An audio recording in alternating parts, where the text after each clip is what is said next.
Ministry of Foreign Affairs and International Cooperation, Kingdom of Cambodia, Office of the Spokesperson. Updates on the situation of the Cambodia-Thailand border, 12 August 2025. Point 1. Spokesperson of the Ministry of Foreign Affairs and International Cooperation of Cambodia, MFAIC. On 11 August 2025, His Excellency Deputy Prime Minister Prak Sokhonn, Minister of Foreign Affairs and International Cooperation of Cambodia, wrote separate letter to the President of the UN Security Council and the UN Secretary General informing of the growing risk facing the present extremely fragile truce between Cambodia and Thailand. The letter emphasized, among others, that Cambodia and Thailand reached ceasefire agreement in a special meeting hosted by Malaysia on 28 July 2025. It has spared many lives and offered hope to tens of thousands of displaced individuals, raising expectations that they might soon return home and can look forward to thriving in lasting peace and harmony. We deeply appreciate the Security Council convening an urgent meeting to deliberate on Cambodia-Thailand armed conflict on 25 July 2025, which has helped to encourage this positive development. Today, I find it relevant to bring to your urgent attention that the present extremely fragile truce is now facing a growing risk, while the armed forces of the Kingdom of Thailand have continued escalating breaches of Cambodian sovereignty and territorial integrity in violation of international law and binding bilateral agreements, as well as the terms of the agreed ceasefire. Since the entry into force of the agreed ceasefire on 28 July 2025, Thai military units have repeatedly entered Cambodian territory. They have illegally laid barbed wire and constructed roads at multiple locations. In deliberate and aggravated breach of the ceasefire agreed on 28 July 2025 and the agreed minutes of the extraordinary meeting of the General Border Committee of 7 August 2025, Thai forces illegally entered and escalated their activity in access area of Pravahia province. They proceeded from laying barbed wire to demolishing Cambodians, villagers' homes and deploying heavy machinery to build fortified bunkers. These actions are well corroborated with the public statement made on 10 August 2025 by the commander of Thailand's 2nd Army Region, who vowed that Thai soldiers will reclaim Tak Robai Temple and plans to close the Monthom Temple. The status of each and all of these violations lie wholly within the territory of the Kingdom of Cambodia as defined and delimited by the 1:200,000 skull maps prepared by the Franco-Siamese Mixed Commissions pursuant to the Convention of 13 February 1904 and the Treaty of 23 March 1907. This map, mutually accepted by the governments of Cambodia and Thailand, were expressly determinative in the International Court of Justice (ICJ) judgment of 17 June 1962 and 11 November 2013 in the Temple of Pravahia case. Both final and binding pursuant to Article 60 of the Statute of the ICJ and Article 94 of the UN Charter. The Deputy Prime Minister called the aforementioned acts constitute serious and continuing violations of 1. The ceasefire arrangement of 28 July 2025. 2. The agreed minutes of the extraordinary meeting of the General Border Committee of 7 August 2025. 3. The Memorandum of Understanding between the Government of the Kingdom of Cambodia and the Government of the Kingdom of Thailand on the survey and demarcation of land boundary of 14 June 2000, under which both sides commit to jointly demarcate the land boundary between the two countries based on the Franco-Siamese Convention of 1904, the Treaty of 1907, and the maps which are the result of the demarcation works of the Commissions of Delimitation of the boundary between Indochina and Siam. And 4. Fundamental principle of international law, including the prohibition of the threat or use of force against the territorial integrity of another state as instructed in the UN Charter and the ASEAN Charter.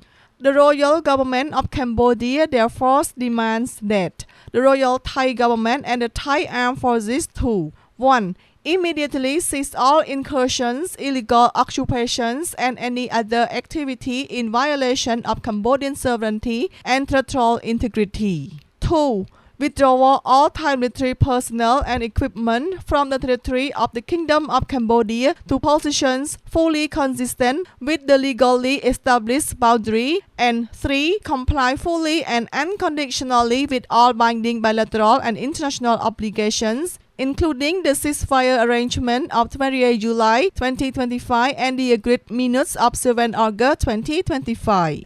Deputy Prime Minister Prak Sakhonn reaffirmed the royal government of Cambodia's consistent and unwavering commitment to seeking amicable resolution to all boundary disputes with all its neighbors through peaceful means in accordance to international law, while remain resolute in upholding its principal position that border must not be changed by force. The Deputy Prime Minister also called on both the President of the UN Security Council and the UN Secretary General to continue encourage full respect for the extremely fragile truce and supporting efforts to achieve a complete cessation of armed hostilities and progress toward normalcy.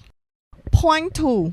Starting from 29 July 2025 at 7:50 a.m., immediately after the ceasefire entered into force on 28 July 2025, Cambodian military personnel were unlawfully captured by Thai soldiers for the 14 days.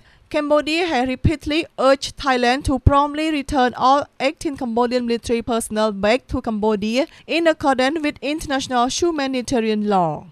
Point 3. From August 11 to 12, 2025, the Ministry of Foreign Affairs and International Cooperation of Cambodia organized another inspection tour having 74 representatives from 44 national and international organizations. The delegation visited 2 camps for displaced civilians. Wat Phnom Thma Kambao Camp in Bantiai Ampel District, Udon Minchai Province, and Chrui Niang On in Srai Snom District, Siem Reap Province. The representative brought humanitarian gifts and listened attentively to reports from local authorities regarding damage to civil infrastructure and the overall situation of displaced civilians in both camps. The delegation called for full and effective adherence to the ceasefire agreement, emphasizing the importance of maintaining peace and stability in the region. Point 4. The National Assembly of Cambodia has expressed profound disappointment regarding the announcement by Mr. Wan Mohammed Noor Mathan, President of the Thai House of Representatives and Speaker of the Thai Parliament, that he endorsed the comments made by the Thai Army Region 2 Commander Bun Sin Phat Klang's plan to site Ta Krabai Temple and seal Tamon Thom Temple with barbed wire before his retirement.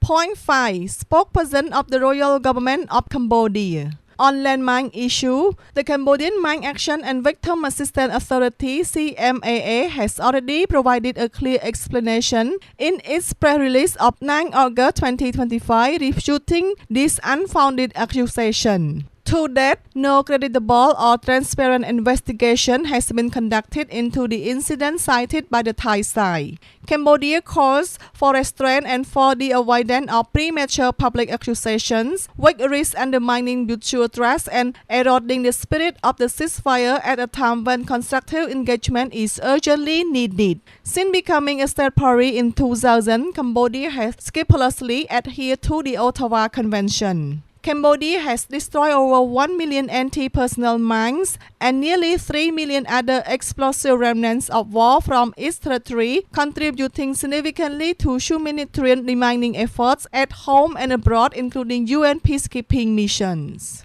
Cambodia reaffirmed its firm commitment to every point of the ceasefire agreement and encourages Thailand to also fully honor its commitments to this ceasefire agreement as well. Point 6. Spokesperson of the Ministry of National Defense of Cambodia.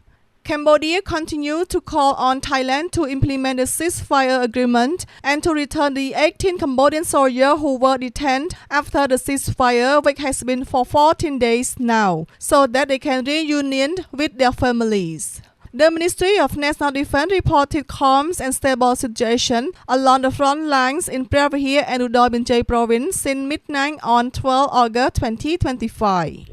Point 7. The Cambodian Mine Action Center (CMAC). CMAC has deployed more than 500 mines clearing experts to the area in Previa and Udon Binjai provinces in order to clear unexploded ordnances and bombs as a result of the armed clashes recently between Cambodian and Thailand armed forces. According to CMAC Director General, CMAC has spotted 21 villages in Banteay Ampel district of Udon Binjai province as an affected area. CMAC is also conducting survey in another area in Previa province.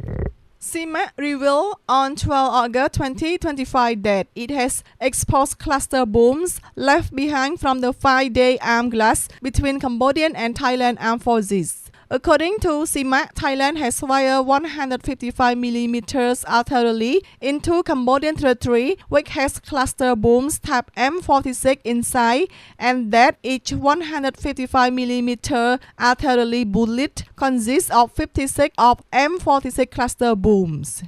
In addition, that particular cluster bomb that have been fired and failed to explode are extremely dangerous and can pose a threat at any time. They can be on trees or rooftop, on the ground or in the water.